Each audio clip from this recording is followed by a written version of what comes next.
Let's kick off summer the longevity way. Today we are firing up the grill and we are throwing everything in the kitchen sink on it. We're talking grilled cheeseburgers, grilled corn on the cob, grilled zucchini squash, grilled asparagus, and even grilled carrots, all served with a beautifully fresh and vibrant pasta salad. So throw your Crocs on, let's fire up the grill and get after it.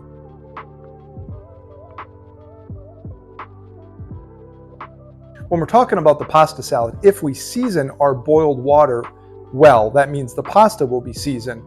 If we season our dressing well, that means the dressing will be seasoned well. So when it comes time to assemble all of the ingredients, there shouldn't be much additional salt that's needed. We are going to cook the pasta just shy of al dente because as it cools, it will continue to cook. Since we are not eating this right away, it's important to not overcook it in the water. To make the dressing, we are starting with some shallot and garlic, which will add a foundational flavor. Now, many pasta salads are heavy on the mayo, but I prefer to use just enough to help emulsify the dressing and let the Dijon and honey take center stage. Also, I think the orange adds a bit more sweetness than lemons, and I think it's just a nice touch. Fresh herbs are a must. They add such a huge pop of flavor, and these three all work wonderfully, but parsley would do the trick here as well. Don't forget to salt it up. And here I'm using avocado oil because it has a more neutral flavor than olive oil, but olive oil would be great here as well.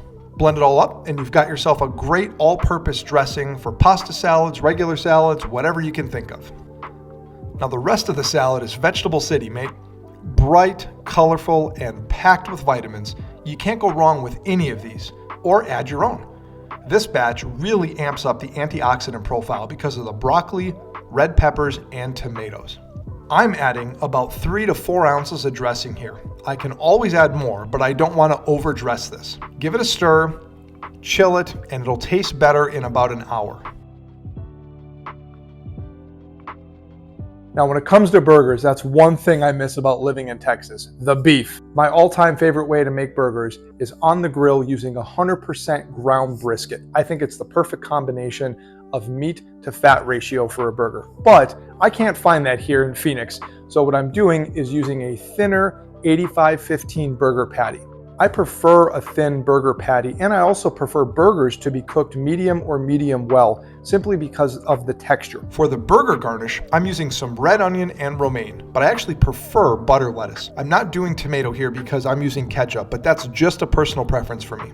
For the grilled veg, I'm starting with corn, and for each of these veggies, I'm simply seasoning them with olive oil and salt. Feel free to add additional spices, but be careful. Many of the spices can burn on the grill. And don't be bashful about adding salt. Most of it's going to fall off during the grill process. I'm also picking vegetables that are mostly forgiving, so if things get a little sideways on me when I'm grilling, I don't have to stress too much. That tip is for free. Asparagus has tons of potassium to help lower blood pressure. Zucchini gives a better vitamin C boost than you might think, and the carrots help support better eye health. All of these vegetables are perfect for longevity and perfect for the grill. There's a lot of stuff that's on the grill today, and the best way to do it is to think backwards about what's going to take the longest. So I'm giving the carrots about a 10-minute head start wrapped in foil so they don't char on the outside before they cook through on the inside. Next, I'll go with the corn. Now, the corn will brown easily and it will get that beautiful color, but it won't necessarily be cooked all the way through. I'm going to let it do its thing and get nice and charred on the outside, and then I'll move it to the top rack of the grill so it can finish cooking all the way through without burning. The zucchini and asparagus only take a couple of minutes, so I'm going to wait till I flip the burgers over and start adding cheese before I think about adding the zucchini and the asparagus. Now that I'm flipping the burgers, it's time to add the zucchini. I'm putting them on a cooler part of the grill so they'll cook a little more slowly and get a nice char on them. Once the burgers have cooked for a few minutes on the other side, I'm going to move them up to the top rack so they don't overcook. After a few minutes, it's time to flip the zucchini. Now I cut them a little thicker so they will be a little more forgiving in case I need them to sit on the grill for an extra minute or two. It's time to add our cheese and then the asparagus. My goal here is to have everything come off the grill around the same time. so that everything is hot when I'm ready to serve. The smaller the asparagus, the quicker they cook, so watch them closely. Now, it's time to pull everything off the grill, and all the veg look perfectly charred and tender, while still having a little bit of a bite. With the grill on low, I'm going to add the brioche buns and give them a light toast. I think this adds such a texture dimension to the burger experience. For condiments, I'm using a little Dijon and a little ketchup on the bottom bun. The reason for that is that the bottom bun is closest to your tongue, so when you bite into the burger, you're going to get the tang and zang from the condiments, followed by the burger and cheese, then the fresh veggies, which are light on flavor, and then some mashed avocado with a little salt. If you do this the opposite way, your tongue and palate will get hit with the fatty avocado and bland vegetables first and then your burger, and the experience will be subpar. For me, I prefer a burger on the simpler side, but feel free to add jalapenos, pickles, whatever your little heart desires. One thing to be mindful of, especially when serving it to others, is that they actually have to put the burger in their mouth. That's what she said. And you don't want too thick of a setup. That's also what she said. I'm doing my best to plate these so they're Instagram worthy, and now it's time to plate the veg. An easy hack is to cut the corn cob in half, and you can easily serve 8 people without skimping on portions. Grilled vegetables are a super easy way to add massive flavor to your meal while keeping the calories on the lighter side. Now, all that light calorie talk will be somewhat undone by the pasta salad, but honestly, who cares, because it's awesome. And there you have it, a quick and easy dinner for the family or a crowd. All right, thank you so much for kicking off summer the right way on the grill, longevity style. If you like what you've seen here, consider subscribing to my YouTube channel, where every week I have a different recipe focused on longevity.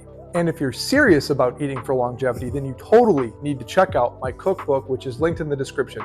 It's 10 recipes, each one of them dealing with a different aspect of our life as we get older, such as helping us sleep better, helping us have better energy, helping us lower cholesterol, helping us with better eyesight, all of that stuff and more. It's down in the description notes. And if you don't know where to start in the kitchen, also in the description notes, you can grab my Kitchen Day 1 guide that can help get your pantry and supplies in fighting shape. Thank you so much for watching, and I'll see you next week on Bricks and Mortar Food. Does inflammation have you feeling less than peachy? Well, I'm here to save the day with my grilled peach salad. I don't think it's possible to get more summer than this salad. We're talking grilled peaches, grilled corn, grilled crostini, and fresh burrata right on top and cut open for all of us to enjoy. This salad is heavy on flavor and heavy on fighting inflammation. Let's go. For the vinaigrette, we're going to keep it pretty simple, and I'm going to avoid putting extra herbs in the dressing because I'm adding a bunch of herbs to the actual dish. So there's a lot going on, a lot of big flavors, and I don't want anything to be too overpowering or where it just kind of zeroes out your palate. So we're going to leave the herbs out and just do a nice vinaigrette in the background and let the other ingredients take center stage. Peaches are such an underrated vegetable, and I think the reason why is because they're so seasonal, at least for good ones. So right now in the heart of summer, it is peach time, and nothing is better than peaches on the grill. If you've never tried this before, you absolutely need to do it today. All you need is a little olive oil and a little salt and a nice char from the grill. Yes, I know bread and grain can help cause inflammation, but I'm using a nice quality French baguette, organic flour, the whole 9 yards. Just look for whatever you can if you can deal with it. A nice thin sliced crostini on the grill is a great way to enjoy this salad. For the vegetables, I'm going summer all the way. Grilled corn, fresh scallions, and fresh jalapenos for a little kick. I think a very helpful tip is when you are dressing a salad like this to dress the various components separately. So I'm dressing the peaches separately to ensure they aren't too beat up and not under or overdressed. Then in a separate bowl, I'll add the vegetables, seasoning with salt, and then I'll add the dressing and mix that.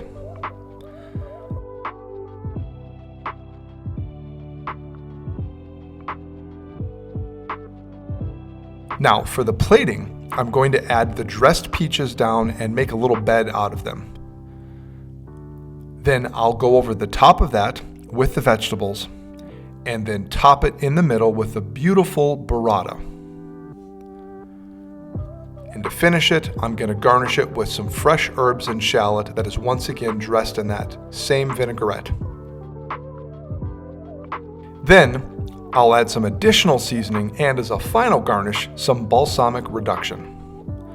I love to serve this with grilled crostini, and just before I go to serve it, I'll hit the entire salad with just a bit more dressing to make everything pop.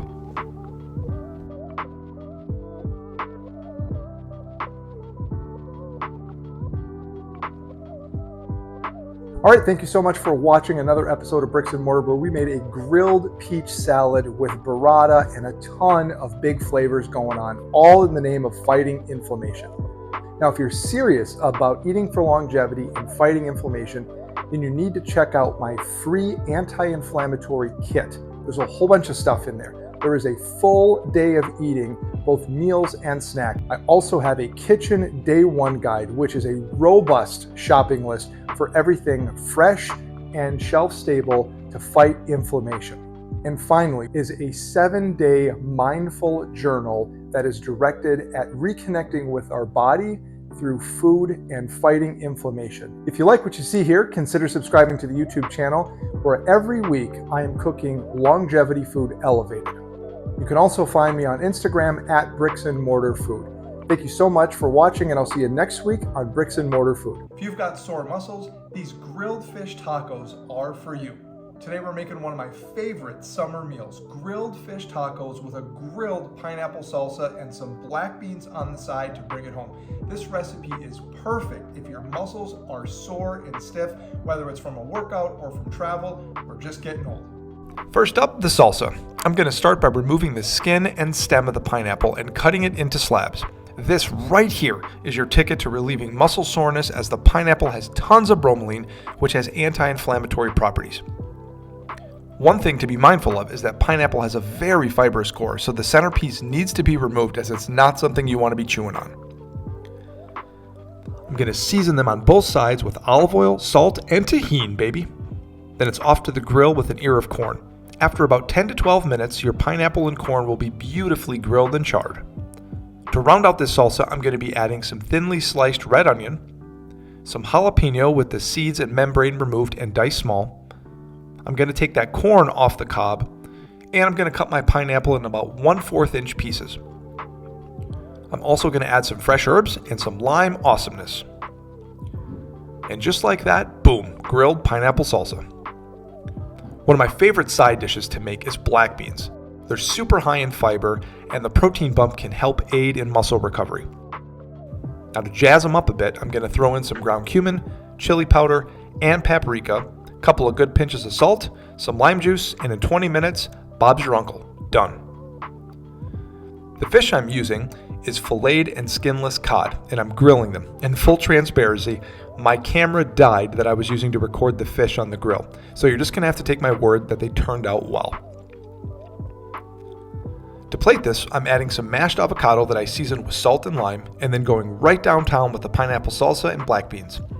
I also threw the tortillas on the grill for about 15 seconds each to give them a little char and to make them pliable.